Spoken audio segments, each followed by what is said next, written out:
All right, hi everybody. For whoever's listening, just welcome to my channel. Talking to myself in the dark.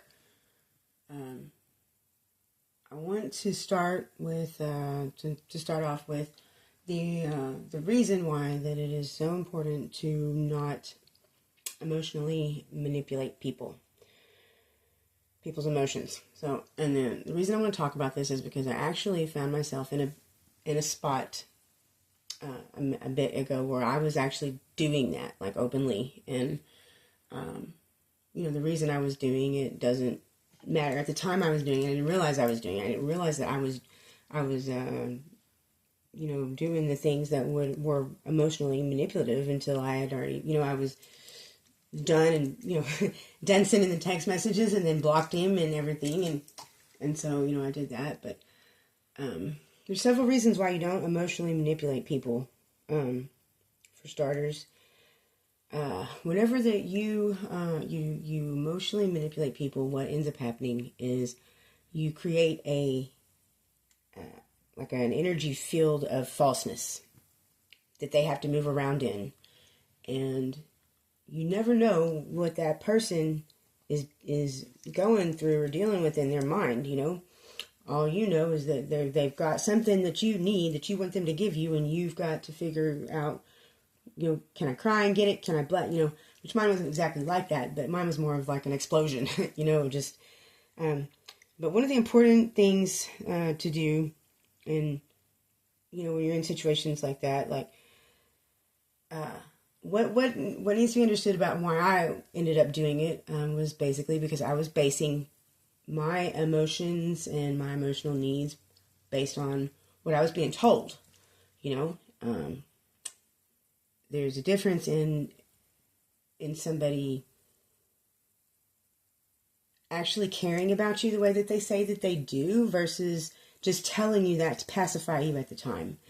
And once you've picked up on that, that's really what's going on, and then you're breadcrumbed, basically. That you're not in stressful situations or in stressful mindsets. That's it's very cruel, actually, to do to anybody.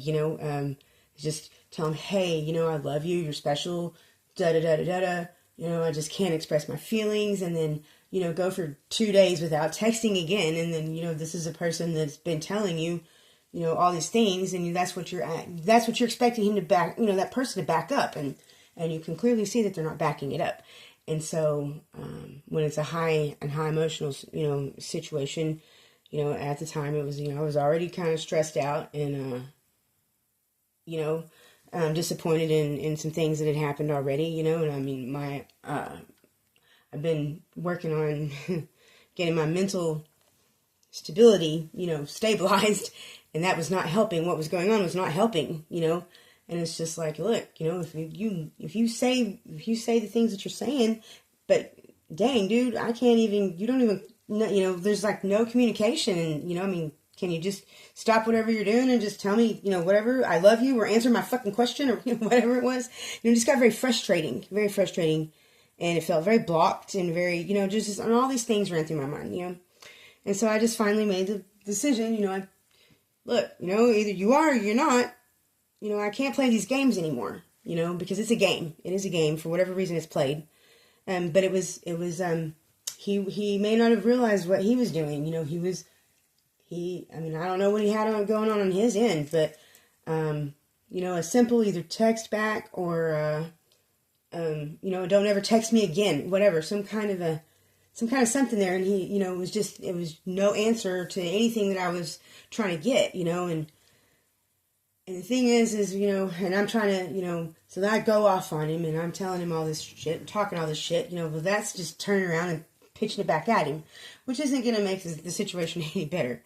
And so, and that was my form of emotionally manipulating, but mine didn't, start until I picked up on that, what, he's just doing what he's doing, and it's bullshit. Like, if you, like I said, if you feel that way about somebody, you don't just ignore them, And so I basically, just blocked him, which is another form of emotional manipulation, But the reason I blocked him is because there was a bunch of things like, I was kind of, dealing with weird shit and reading too much into other people's messages. It was basically, it just all has to do with a group of people that are separate from me, and that I, that I still had to deal with a little bit, through circumstances. But the whole situation of the whole group of people was just making me crazy, and it was nothing good about it in my head, and I just needed to clear out, I just needed to, so I ended up blocking everybody, and I think it was probably 3 or 4 days, maybe longer, before I could clear my head up, because everything that had accumulated up to that point really was just very mind unsettling. And I'm not used to my mind being unsettled like that, and so when it reaches a point, where somebody's mind isn't right, the last thing that you want to do, honestly, is manipulate their emotions around it, thinking, well, if I just ignore the person, they'll go away, or, no, you don't do that to people, and it's just like, but I can't imagine, maybe he was getting badgered on his end too, and I was just, not answering me or dealing with my text messages was just his way of, I can't deal with you right now, but all you had to do was say, hey, look, I can't deal with you right now, and that's never what he said, I'm still going at him with the expectations of what he's telling me he's doing, and I'm not seeing the results of any of it anywhere around, and so I'm just confused as fuck, honestly. And so then that happens, whenever it was just a simple matter of just tell me yes or no or whatever, And so, whenever I really settled with myself that night after I blocked everything. I had shut my Facebook off. I mean, I just needed to disappear and not have to think about anything. As far as that end went, I had to clear my mind. And then that's when I, kind of went through the thought process, and I looked up some things, about what happens to a person. I think I mentioned this in another video. What happens to a person when you are constantly betrayed by another person, and I looked at the effects of that. And then I looked up the effects of what are the effects of a person's mind when they're constantly rejected, and I looked at that, and then I used what happens when you're disrespected. And basically, I just went through a whole list of stuff, and what I discovered through all this looking up stuff is that all of these things, this rejection and betrayal and disrespect and all that, whenever somebody else does it to you, it has an effect that trains your brain to respond that way.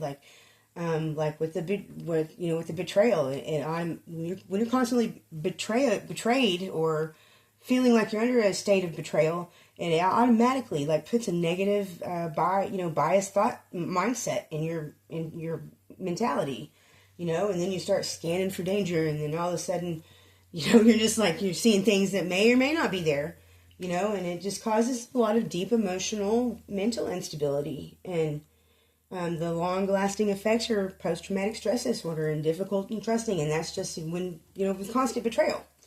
And it's not much different, with rejection. Rejection was chronic stress, anxiety. All of it causes low self-esteem, to be hyper-vigilant, to be looking out, basically, for any danger of that, threats and stuff. And so eventually what happens is you kind of form a psychosis around the whole thing, and you might, you imagine things that may not be going on, and that's what you start responding to, and that's a wound, that's a wound. And so through further, reading, I realized that these are wounds that people have mentally that will cause them to, at some, climactic point, to do whatever that they have to do to try to heal the pain. The problem with that is that usually the things that are chosen as the healer, they're not healing things either. You're not actually healing the pain by blocking somebody out or You're not actually healing any pain by sleeping with 100 people or doing this drug or, doing this activity or whatever. That's just, all that is doing is relieving the symptom of it. You got to really understand how you got to fix that pain, of the wound, of the, whatever, the cut. And, the problem that I have been seeing, not only just in my life, but in so many lives around me, is that there's so many people doing things out of their self-perceived necessity to not be in pain. I mean, everything is painful. Everything is painful. You get hungry, your stomach is painful. You hit your head on the wall, that's painful. When you don't empty your ball sack, that's painful. And so everything that people do, I think, on a base level, is just to relieve their pain. And the problem is they've got a cut, say, that they're trying to relieve the pain with something that's going to either make it a bigger wound, or it is also in pain if it's a biological thing. And so you could say that people who sleep around, let's say, a person gets cheated on or whatever, and they're, it's painful, and the person who gets cheated on is usually just kind of sitting there in pain, while the person who's cheating is out cheating to mask his pain, and that's just hurting the other person in turn even worse. So it's not curing anything. So the only thing that really would stop the pain for both of them would be to stop the cheating, stop the stop the negative energy that you're flowing into that. Another one would be like, the getting hung up with an addiction. I mean, let's just say how are you going to cure the addiction if you keep doing what it is you're addicted to? You got to come to a point where you have to realize at some point you've got to stop and reset and heal that shit. Okay? Because what's going to happen if you don't is you're going to end up in a situation where you have a wound, where you are using a person or a substance or whatever to heal the pain, and it's like cutting yourself with a knife and then putting the knife back in the wound, trying to heal the wound. I mean, it's never gonna heal, until you stop the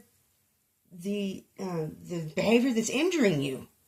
Just stop. I mean, I know that sounds really easy, and I know it's not, but you got to stop that behavior. You have to stop it, and that doesn't matter if it's drinking, if it's drugs, if it's sex, if it's, whatever it is, lying or, betrayal or, because all of it winds right back up in your energy, and that is what you're going to project on somebody else, whether you realize it or not, or whether they realize it or not. And so where I'm going with this is, when I found myself in that state and I had to kind of wipe out, when I came back, so to speak, I really realized that I owed some apologies to people, because what I had done in response to my own pain probably hurt some of them that didn't even deserve that shit, and so I think one of the biggest things that you can do when you have a wound that you hold on to it, or you keep reopening it, or you keep experiencing, is you got to get to the root of the problem, the root of the wound. And I believe that, I also Googled the other side of all those things, like what happens when you betray yourself, what happens when you constantly disrespect yourself, and it was very, very interesting, all of it was the same, but, there's a couple things that were a little different, like when you constantly reject yourself, that it triggers pain, so that's what your brain relates to. So every time you get rejected by somebody else, well, that's going to just keep, seeping into that wound. And so the only way to fix it is to stop rejecting yourself. But how do you do that? How do you do that? And so that's a thing that maybe we all need to realize, like all of these things that we do that don't do anything but create negative, mindsets in our heads that dictate the rest of how we move and operate throughout our lives. If you constantly betray yourself, that means that you're going to have all those emotional wounds, and probably project that, you're going to betray other people, and then in turn it just passes down. It just sends that energy back out. And so what you got to do is you got to figure out what it is. Why can't you stay faithful? Well, you can't stay faithful because you have no faith in yourself to stay faithful. Why can't you handle rejection? Well, because you can't even accept yourself. Same thing with betrayal. And so what we look at is how to cure those problems. All right? And the thing is like a lot of these things, like I'm noticing, like I don't really do those things as far as to myself. When other people do them to me, I don't do them to other people either. But I noticed that I really don't do those things, as I was looking up the method of going about curing these self-rejection and self-disrespect and self-betrayal, whatever. I'm going through and I'm looking and I'm like, how do we fix this? And so I come up with a couple of things, like with self-betrayal, two of the main things.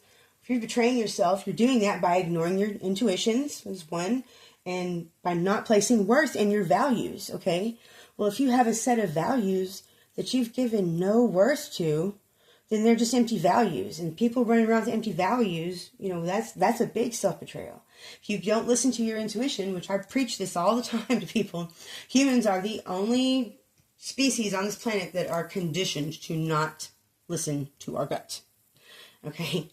And that's a big problem, because being able to listen to, knowing that you can listen, trusting your intuition, that's how you can move around all of the betrayal. If you have a feeling that somebody's doing this, then that's how you move around the betrayal. You're like, and how do you do that? Well, you have to discern. You have to watch that person or watch that animal or, whatever it is. Is it going to bite me? Because everything has warning signs, and you got to look for the patterns and the warning signs, in others, and trust your intuition and within yourself and be like, you know what? I think that dog's going to bite me, or I think that person's not going to, maybe I should avoid that. But first, before you do all that, you got to understand yourself, am I rejecting who I am? Did I reject my values? Did I betray my values, my morals, my, the core beliefs of myself, And so once you go about fixing all that, and you'll stop all of the negative self-talk, the calling yourself a loser, that you're not worthy, you don't deserve, da-da-da-da-da-da. All of that stuff will, as long, when you go through these steps of fixing those inner issues, all of them will slowly start to go away, and you'll see, the main thing, and stop doing it. You've got to stop doing it to others, to stop doing it to yourself.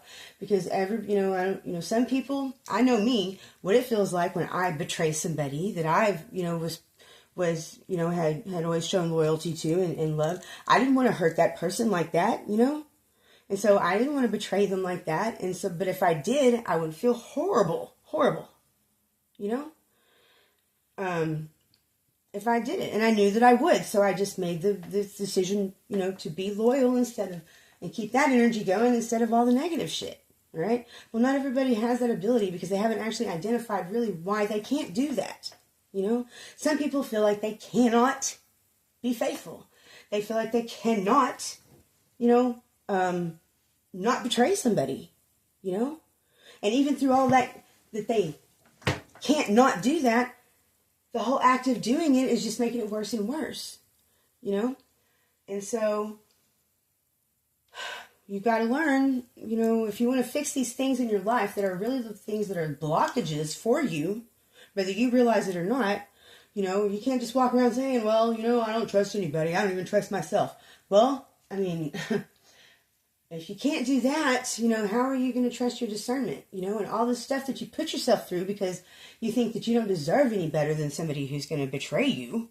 And so that's what you attract to you, is people that are going to betray you, or people that are going to reject you, or you don't put yourself in a position to not be rejected, Usually with rejection, it's because you're rejected because you didn't meet a certain set of standards or check off all the boxes or whatever, And so if you don't want to be rejected, then you start working on why are you not accepting yourself as a solid, of deserving whatever it is you feel like is rejecting, that you're rejecting in yourself, Well, if you're rejecting your inner values, then you need to set some, Okay, well, I know that I don't like when somebody does this to me or this happens, so I'm going to have, this value to, I'm not going to fuck with it unless that moral sits right with me, You just got to, and everybody knows, what it feels like when you're doing something. If you have a bad feeling about doing it, that's your intuition telling you not to do that, and so I think probably one of the biggest things that we should, work on as a collective is always healing when it's needed, but also avoiding doing things that we know are going to keep other people from healing, and once you start moving in that manner, it takes some willpower sometimes, especially if you're really addicted to betraying or you're really addicted to disrespect, or whatever. Once you go about, you learn and you go about what the problem is, because it's always a core problem. The root of every problem in your life is you. Every single thing, and how you go about solving that problem. And so if you think that you can just go out because your partner cheated on you and it was going to make you feel better, if you just act with revenge and go out and cheat or out of spite, maybe that's something that you got to look at. Like, maybe I shouldn't act in a vengeful way. Maybe I shouldn't do things just tit for tat and out of spite because it hurt me, so I know it'll hurt them. Maybe if you don't go about hurting that person because they hurt you, and instead of responding with, those negative things, you respond with, love or, patience and, being kind through it. And I know that's really hard because, dude, people do some pretty fucking raw ass shit, man. They really do. And you really have to do a lot of assessment as far as to the particular person. And, and maybe through all that, when you start responding to your pain with a different angle, in a different angle through, a positive, it's like, hey, I know you hurt me, but I still love you. And I really have faith that you don't want to hurt me and we can work on this together, or however it goes, however it goes. I just don't think people realize that, through their stress and through and all these things that you want to put labels on, like emotional manipulation, and it's all of it, the betrayal, the rejection, the cheating, the lying, whatever, and how you respond to it and then how you feel about it, all of that needs to be reprocessed, and that's where I think that true healing needs to start. And, some people can do it on their own and some people can only do it with other people, but I'm going to tell you right here now, you cannot heal with somebody else that needs to be healed. You might be able to find a person that is healed within themselves, and there you'll find the love and the patience and everything that it takes to nurture healing, and be really lucky about that, but you have to understand, with a person like that, they're giving you all of those things to help you heal. So if you take them saying, okay, well, this is going to help me heal, and then once you kind of get your pep step back up, you go back and you do the same things because that's what that kind of toxic shit you're like, that's your environment, or that's just what you're used to, or all the people that you're used to being around, that's what you're used to dealing with, then you gotta, make other changes. Like, okay, well, maybe I can't heal because I'm in the wrong environment. You're only as good as your environment, and the people around you is as high as you're going to go ever. It doesn't matter how good you are. If you're hanging around a bunch of people that are toxic in a toxic environment and nobody's really doing anything, nobody in the environment's really doing anything to help the energy grow, and they're not trying to grow as people, they're just doing what they do to get by, to survive because of their pain, that's something that you got to look at. And I can totally relate to it, because I've made a very, very hard decision here lately to do just that, to change my whole environment away from all that, because it was killing me, it was killing my mental, it was making me cold-hearted about things, and, just because it was just all this toxicity floating around me all the time, not coming in to pour into me, but to take from me, and come in with their erratic energies that they don't know how to control, nor are they trying to learn how to control them.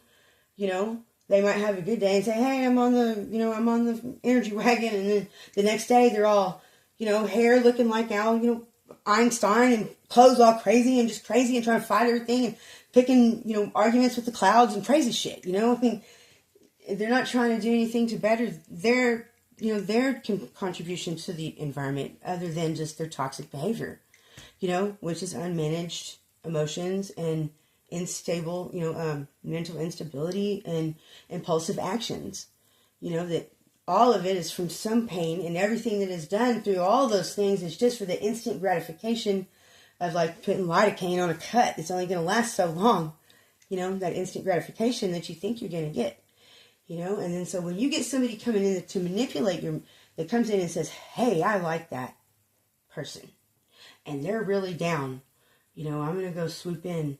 I don't care that is, my girl's or my bro's girl or my homegirl's dude, they don't care, or if we can just keep it a secret, they'll be down, and if the person that, whatever, if they, how it goes. But anyways, so I really think that, a really good, assignment for the collective is to learn what it is that you're trying to heal, that you're doing all these things. And it doesn't matter if you feel like they're justified or not. It doesn't matter, because cheating is cheating. Betrayal is betrayal, and rejection is rejection, and disrespect is disrespect. It is what it is. It doesn't matter why you're doing it. The fact of the matter is you're doing it, and that's the energy that you're putting out, on your circuit. It's only going to come back around to get you, so you got to learn to heal it. So I think that a really good assignment for the collective would be to figure out what is it within yourself that needs to be healed.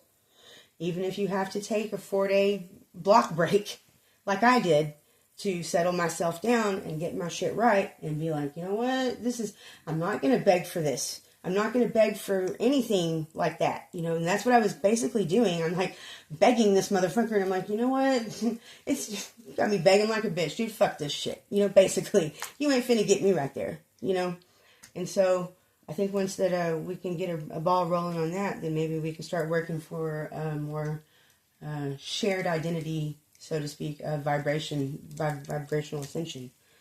And here's the thing with vibrations. This will be the last thing I say. All those things, those toxic things, and all of those methods of, trying to alleviate those toxic things, those are all very low vibrational things, And the thing with that, low vibrational things, they feel good. Okay? But they won't get you very far. All right? And so if you want to really get the whole scope of how that works, and I know that there's people out there that have heard me say this before about why do we raise vibrations? Because we're trying to ascend. And so let's just say that you have an adult toy. Think about how that works. The low vibration, well, it feels pretty good, but the high vibration, at first it might become uncomfortable, until you get used to it, but it'll get you ascended real much faster. And so if you can kind of understand that concept of it, then maybe we can start working. I'm not with sex toys, but, just really start earnestly working on the vibration of the collective and see how much brighter our lights all might shine a little bit, And so anyways, thanks for listening if you did. And if nobody listened, well, maybe somebody might one day listen to it. And I just want to thank you for hanging out with me while I was talking to myself in the dark.